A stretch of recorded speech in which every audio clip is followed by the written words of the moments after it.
So, let's talk about gold. It's that shiny, heavy metal that makes people do very strange things, like panning in a freezing river for weeks, or guarding a giant, useless pile of it in a vault.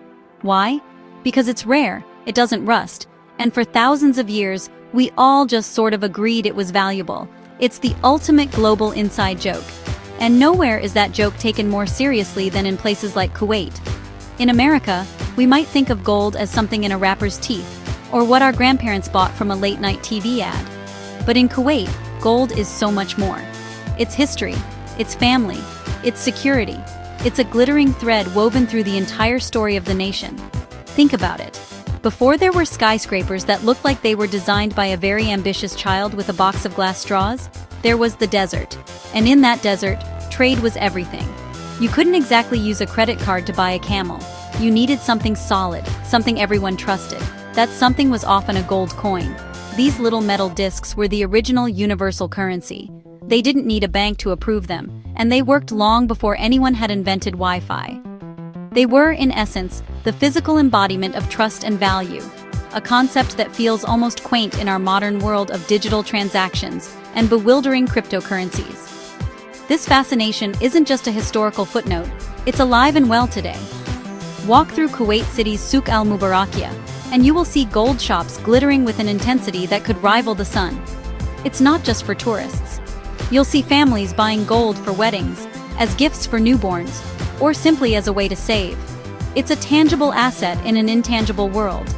For Americans, where our wealth often exists as numbers on a screen, this deep cultural connection to a physical object is fascinating.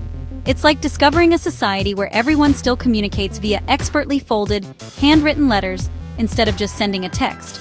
So, as we dive into the story of Kuwait's gold coins, remember this: we're not just talking about money, we're talking about a nation's diary, written in 22-karat gold. Each coin tells a story of trade, faith, empire, and independence. It's a journey that starts with ancient merchants and ends in a modern, oil-rich state that still holds a special place in its heart for that shiny, yellow rock. It's a history that's as rich and as dense as the metal itself. And frankly, it's a lot more interesting than whatever financial drama is currently unfolding with that dog-themed cryptocurrency you bought. Long before Kuwait was a country with its own flag and a seat at the United Nations, its coastline was basically the Amazon Prime delivery hub of the ancient world. Seriously. This little patch of land on the Persian Gulf was a crucial crossroads. Traders from Mesopotamia, Persia, India, and even the Roman Empire all passed through. And what did they use to buy and sell their spices, silks, and whatever else people bought back then? That's right, gold coins. The area that is now Kuwait was a melting pot of currencies. You could find Greek drachmas, Roman aurei, and Persian darics all jingling in the same pouch. It was the original international currency exchange, but with more camels and fewer terrible airport exchange rates. Imagine being a merchant on Failaka Island, an ancient settlement off the coast of Kuwait, around 2000 BC. You're trying to trade your very fine Mesopotamian pottery. The guy from the Indus Valley doesn't want your pots, but he will take those shiny gold coins you have. These weren't Kuwaiti coins, of course. They were the coins of distant, powerful empires. Finding a Roman gold coin in the sands of Kuwait is like finding a Japanese yen in a New York City subway station. It's a small metallic clue that tells a huge story about how connected the world was, even thousands of years ago. It proves that globalization isn't a new idea. We just added container ships and the internet. The most common early coins found in the region came from the big players. The Achaemenid Empire of Persia gave us the gold daric, one of the first and most trusted gold coins in history. Then came Alexander the Great, who basically stamped his own face on everything and spread his Hellenistic currency all over the known world. His coins have been found on Failaka Island, which he called Icaros. It's a reminder that before this land was defined by oil, it was defined by its strategic location. It was a place where empires came to flex their economic muscles, and they did it with little pieces of gold. So, the first chapter in Kuwait's gold coin story isn't about Kuwait at all, it's about everyone else. It's a story of foreign money, of a land so central to trade that it became a repository for the world's currencies. This is a bit like New York City's financial district before the US dollar became dominant, a place where Dutch guilders and British pounds were the main event. The very ground beneath modern Kuwait is layered with the lost pocket change of ancient empires, a silent testament to a time when its shores were a gateway to the entire world, long before anyone had heard of a barrel of oil. Then came the rise of Islam, and everything changed. This wasn't just a religious shift. It was a total rebranding of society, right down to the money. The early Islamic caliphates, starting with the Umayyads, realized that using coins with the faces of Roman or Persian emperors on them was, let's say, a bit off-brand. So, they did something revolutionary. They created the Islamic gold dinar. This coin was a game changer. It was standardized, pure, and instead of a ruler's face, it was covered in beautiful Arabic calligraphy. What did it say? It featured verses from the Quran, proclaiming the oneness of God. It was a coin that was both money and a message. This was a brilliant move.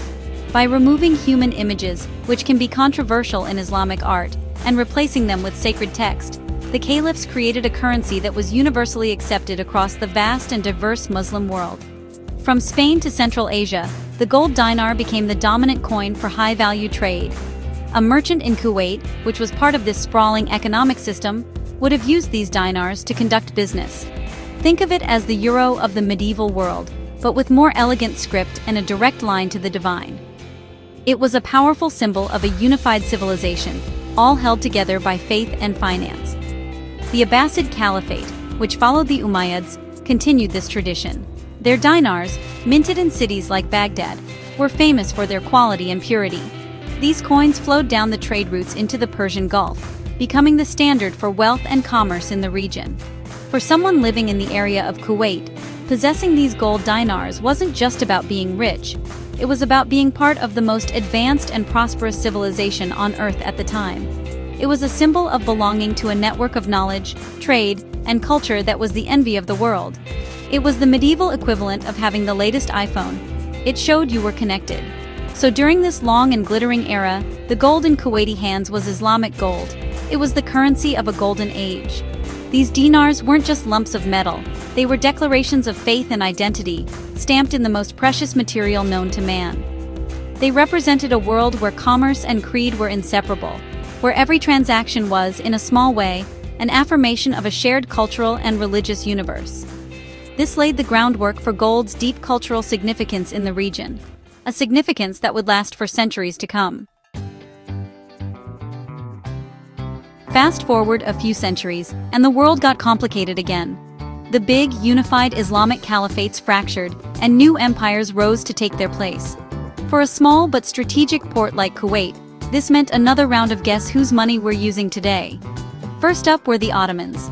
The sprawling Ottoman Empire, based in modern-day Turkey, controlled vast territories, including most of the Arabian Peninsula, and they brought their own money with them.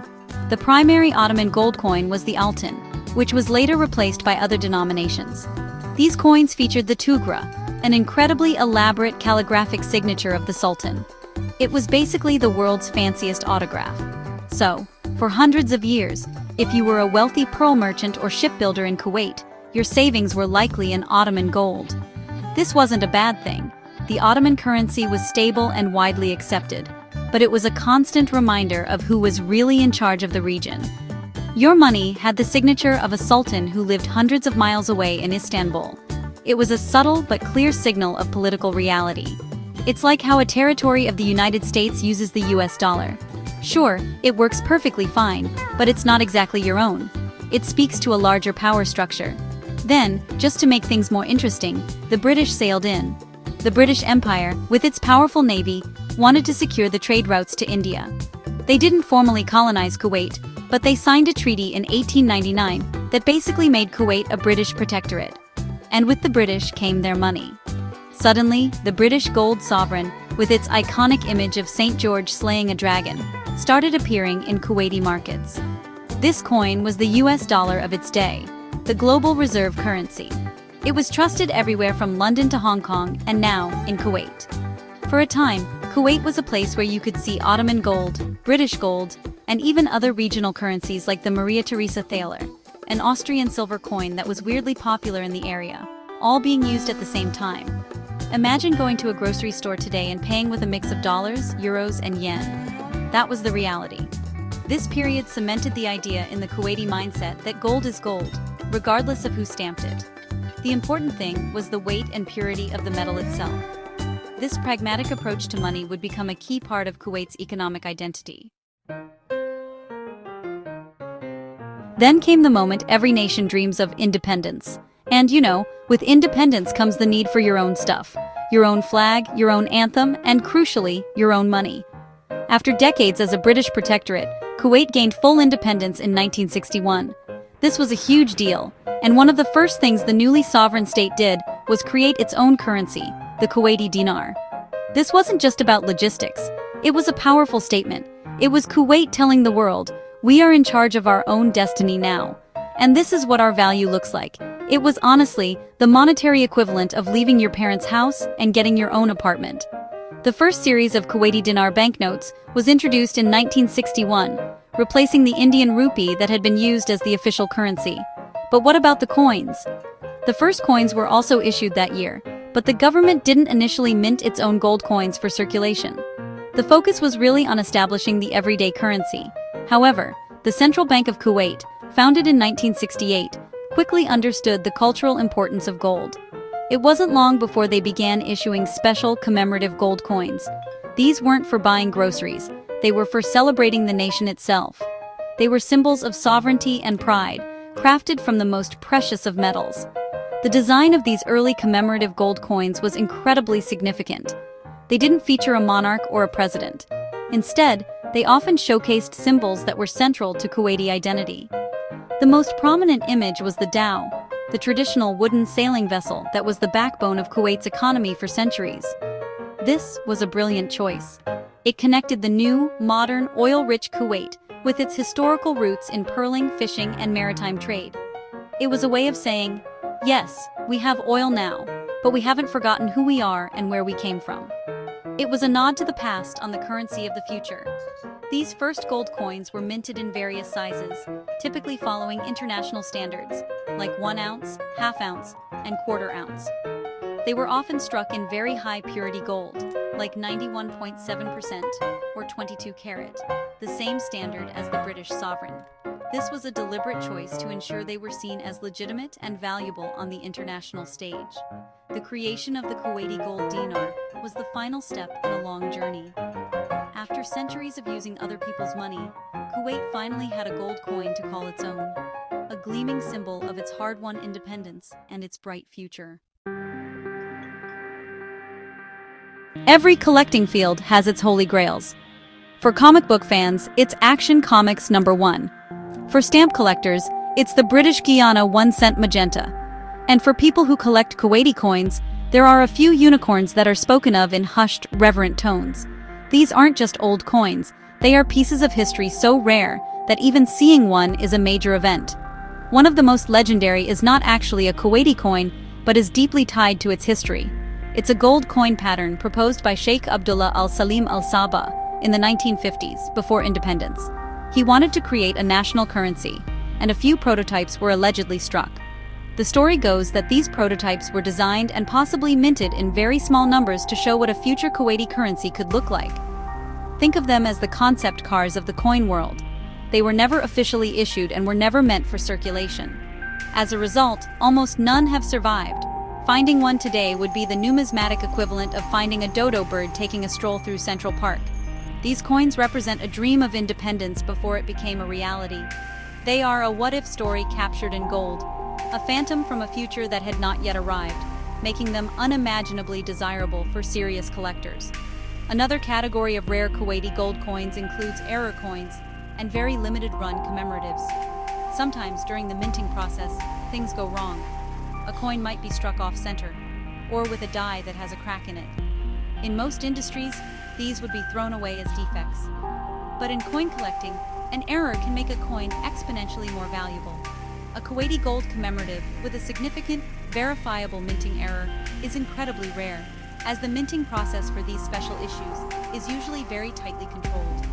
These are the happy accidents of history, each one a unique piece with its own quirky story to tell. Then, there are the special presentation sets.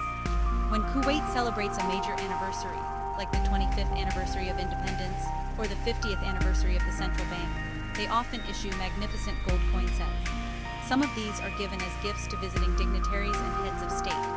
These sets are produced in extremely small quantities, sometimes fewer than 100. They are not available to the public. The only way to get one is if a diplomat decides to sell it, which rarely happens. These sets, often housed in ornate wooden boxes, are the true treasures of modern Kuwaiti numismatics, representing a direct link to the highest levels of the state. They are history, diplomacy, and wealth, all packaged in a beautiful velvet-lined box. The discovery of oil changed Kuwait forever.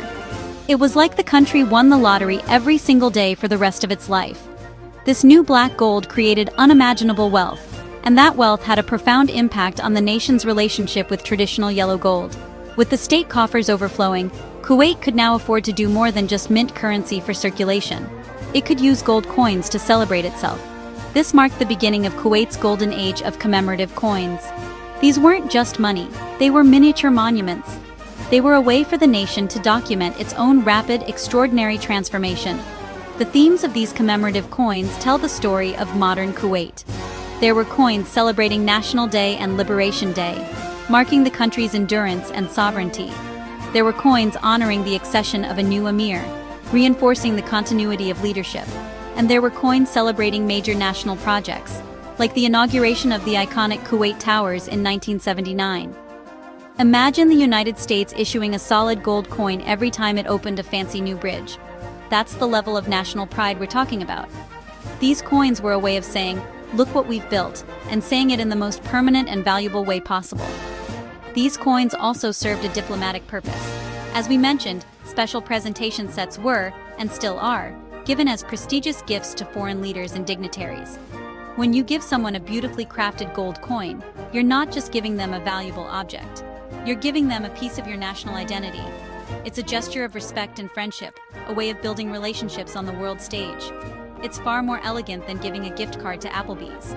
This use of gold coins as a tool of statecraft shows how deeply the metal is embedded in the cultural and political life of Kuwait. The oil wealth also meant that ordinary Kuwaiti citizens could afford to buy and save gold more than ever before. While the central bank was issuing official commemoratives, the local gold souks were doing a booming business selling gold bullion coins and bars from all over the world. Gold became the ultimate savings account for many families, a stable store of value in a region that has sometimes seen political instability. So, the oil boom created a two-track gold story. On one hand, the state used gold to project its image to the world, and on the other, the people used it to secure their own family's future. Black gold paid for it all, but yellow gold remained the ultimate symbol of lasting wealth. So, how does Kuwait's love for gold compare to America's? It's a fascinating contrast. In the United States, the most famous gold coin is the American Gold Eagle. It's a beautiful coin, featuring Lady Liberty on one side and a family of eagles on the other. But for most Americans, it's primarily an investment vehicle. People buy it because they think the price of gold will go up. It's a transaction. They store it in a safe, check its spot price on an app, and hope to sell it for a profit later. It's not something you'd typically give as a wedding present or wear as part of a traditional outfit. In Kuwait, the relationship is much deeper and more personal. Yes, gold is absolutely an investment, a way to preserve wealth. But it's also culture. Gold is a critical part of major life events. At a Kuwaiti wedding, the bride is often adorned with an incredible amount of gold jewelry, a gift from the groom's family called the daza. This isn't just for show. It's a traditional form of financial security for the bride. It's her wealth, her inheritance. Giving a loved one a piece of gold is a profound expression of care and a wish for their prosperity. It carries an emotional weight that a stock certificate or a government bond simply cannot match. The designs themselves tell a story. The American eagle is filled with powerful national symbols. Liberty, eagles, the motto, "In God We Trust." It's about freedom, strength, and patriotism. It's very, well, American. Kuwaiti gold coins, on the other hand, often feature designs that speak to a different set of values. The Dhow ship speaks to heritage and trade. The intricate calligraphy speaks to faith and artistry. The Kuwait Towers speak to modernity and national achievement. It's a story of a nation deeply connected to its past while proudly building its future. One is a symbol of power, the other a symbol of identity. This difference is key. For an American, owning gold might be a hedge against inflation. For a Kuwaiti, it's that and so much more. It's a link to your grandparents, who used the same metal to trade for pearls. It's a gift for your children, to give them a secure start in life. It's a celebration of your country's journey. While an American might see a gold coin and think, "What's it worth?" a Kuwaiti might see the same coin and think, "What does it mean?" It's a subtle but powerful distinction that explains why gold will always have a special place in the heart of Kuwait.